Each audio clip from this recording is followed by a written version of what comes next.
Саламатсыздарбы урматтуу көрөрмандар. Бүгүн биздин темабыз тез жардам мобилдик тиркемеси жана ал кимге керек, анын кандай пайдасы бар. Бүгүн бизде конокто Гүлзат Мукалиева, Айкын Багыт коомдук фондунун эксперти. Саламатсыздарбы. Саламатсыздарбы. Тез жардам деген мобилдик тиркеме бар экен, ошол туурасында айтып берсеңиз. Бул эмне өзү? Тез жардам мобилдик тиркемеси эң негизги башында иштеп баштаганда ала качууга дуушар болгон кыздар үчүн ошолорго жардам көрсөтүү максатында иштелип чыккан. Бирок ал тез жардам ушул мобилдик тиркеме элге колдонууга берилгенден кийин түшүнүктүү болду. Ал бир гана ала качууга эле дуушар болгон кыздар үчүн эмес, бул зордук зомбулукка кабылган аялдар үчүнбү, же зордук зомбулукка кабылган көчөдө, мисалы үчүн кичинекей жаш балдарбы, чоң балдарбы, деги эле зомбулукка кабылган же кооптуу бир абалда калган адамдар үчүн абдан керектүү мобилдик тиркемеси болуп табылды да. Ал кандайча жардам берет ошол эле ала качылып бараткан кыздарга? Мисалы үчүн мобилдик тиркемени жүктөп алган кыздар ал жерде өзүнүн ушу мобилдик тиркемени жүктөп алгандан кийин өзүнө керектүү адамдардын ата энесининби, бир туугандарынбы же досторунунбу телефондорун киргизет да, 6 адамга чейин. Анан телефондо кнопка бар эмеспи? Ошол кнопканы ал жерде 4 жолу, 6 жолу же 8 жолу деген эме бар да, талап бар да, командалар бар да.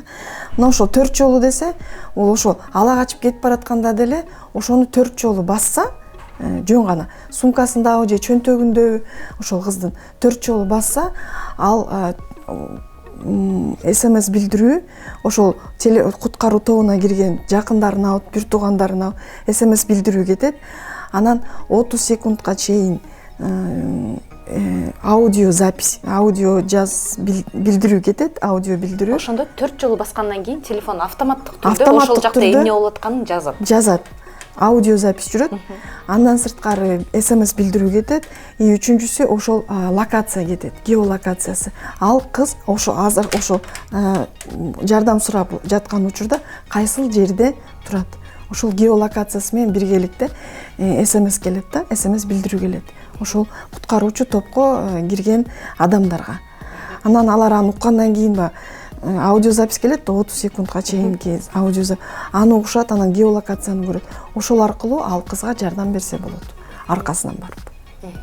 Тез жардам көрсөтө алат. Тез жардам мобилдик тиркемесин ачкандан кийин бул ылдый жагында функциялар турат да.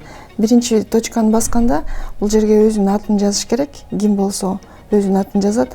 Андан кийин мисалы үчүн 102 телефонун жазса болот. Же болбосо өзүнүн эң жакын адамынын телефонун жазса болот. Канча жолу баскандан кийин СМС билдирүү кетет. Буну ошол комбинацияны тандап алса болот да. 4 жолу, 6 жолу же 8 жолу. Мен 4 жолун тандап алдым. Андан кийин СМС билдирүү кеткен учурда сөзсүз түрдө аудио билдирүү кетет. Бул 30 секунд деп белгилеп алса өзүнө жакшы болот. Себеби СМС билдирүү кеткенде буга дагы бирдик кетет да, ошон үчүн 30 секунд бул оңой СМС билдирүү кетет да. Андан кийин тилин тандап алса болот, орусча же кыргызча.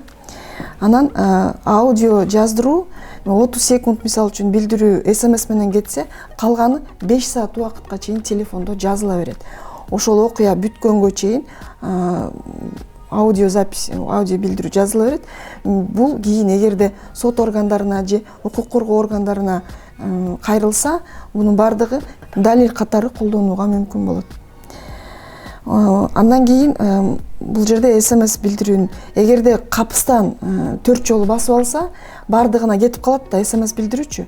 Ошол СМС билдирүү кетип калганын байкап калса, анда ал кайрадан билдирүү жөнөтсө болот. Менин абалым, мен жайындамын, мен менен бардыгы жакшы деген.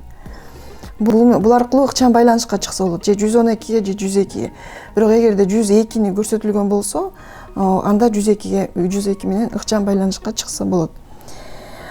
Эми мобилдик тиркеменин өзүнө келдик. Бул жерде мынакей плюс деген белгини көрүп турасыңар.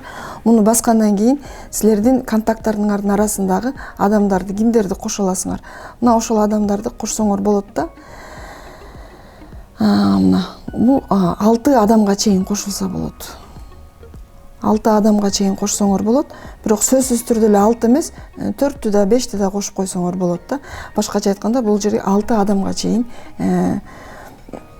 өзүңөргө керектүү болгон куткаруучу топко киргизүүгө ылайыктуу болгон досторуңарды, ата-энелериңерди же дагы кимдир бирөөлөрдү кошуп койсоңор болот.